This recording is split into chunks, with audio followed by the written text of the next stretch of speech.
Hello बच्चों। यहां दिया है ball A of mass m is suspended by a thread of length r 1.2 meter. Another ball B of mass 2m is projected from the ground with velocity 9 meter per second such that at the highest point of its trajectory it collides head on elastically with a ball A. It is observed that during the subsequent motion the tension in the thread at the highest point is equals to mg. Clear? ये जो इतना part है इसको हम पिछले वाले question में solve कर चुके हैं। तो जो जो वैल्यूज आई थी उनको मैं यहां लिखूंगा। पहले यहां पे हम लोग वापस से डायग्राम बनाते हैं। तो ये हम लोगों के पास जो पार्टिकल बी दिया गया है इसको हम लोगों ने ग्राउंड से प्रोजेक्ट किया था किसी प्रोजेक्टाइल मोशन के फॉर्म में। यहां से हम लोगों ने इसको एक वेलोसिटी दी थी 9 मीटर पर सेकेंड। इसका हॉरिजॉन्टल के साथ कोई भी एंगल थीटा था। तो अगर यहां कहीं पे पार्टिकल जो ए था अपने हाईएस्ट पॉइंट पे आकर के कोलिजन होता है इसका बी का ए के साथ। क्लियर? तो ये हमको पता है कि जो बी की हॉरिजॉन्टल वेलोसिटी होगी 9 cos थीटा, ये कांस्टेंट रहेगी during its motion before collision की मैं बात कर रहा हूं, क्योंकि हॉरिजॉन्टल डायरेक्शन में कोई भी फोर्स है नहीं। तो हॉरिजॉन्टल डायरेक्शन की वेलोसिटी में कोई चेंज होगा नहीं। इवन इस क्वेश्चन में तो हॉरिजॉन्टल डायरेक्शन में मोमेंटम भी कंजर्व होगा कोलिजन के पहले और बाद में। फिर ये बोला गया था जब ये हाईएस्ट पॉइंट पे पहुंचता है तो यहाँ पे जो टेंशन टी हम लोगों के पास लग रहा था वो mg के बराबर था और एक mg और नीचे लग रहा था। इन सब चीजों को सॉल्व करने के बाद यहाँ पे हम लोगों ने इसकी वेलोसिटी इनिशियल फाइंड कर ली थी जिससे ये चला था। तो v not is equal to आ रहा था हम लोगों के पास under root of 72 metre per second. Clear? ये सिंपल कंजर्व। यहाँ पे पहले हम लोग फ्री बॉडी डायग्राम बनाते, इससे हम इस वाले पॉइंट की वेलोसिटी फाइंड कर लेते v, फिर हम लोग कंजर्वेशन ऑफ एनर्जी लगा देते तो हमको ये मिल जाता। क्लियर? अब सुनो, अब जैसे कोलिजन के जस्ट पहले अगर हम बी की बात करें तो कोलिजन के जस्ट पहले बी की वेलोसिटी होगी v नॉट cos थीटा, ये वाली 9 cos थीटा।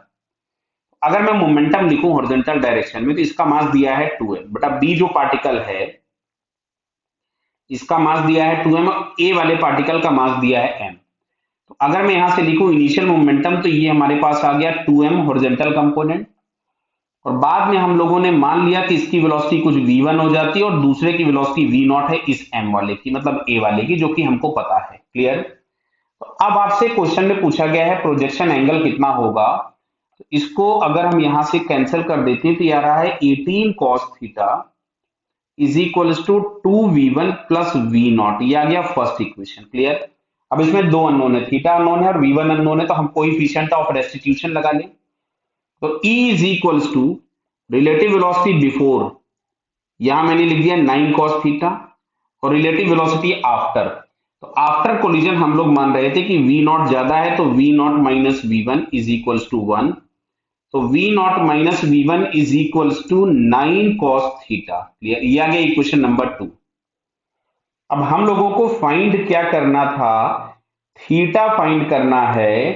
तो एक काम करते हैं, v नॉट हमको पता है तो हम लोग v1 को गायब कर दें। तो v1 को गायब करने के लिए इस इक्वेशन में हम 2 से मल्टीप्लाई कर देते हैं। तो ये हमारे पास हो गया 2v not minus 2v1 is equal to 18 cos theta, और इसको हम लोग लिख सकते थे 2v1 plus v not is equal to 18 cos theta. दोनों को हम ऐड कर देते हैं तो ये तो गायब हो गया।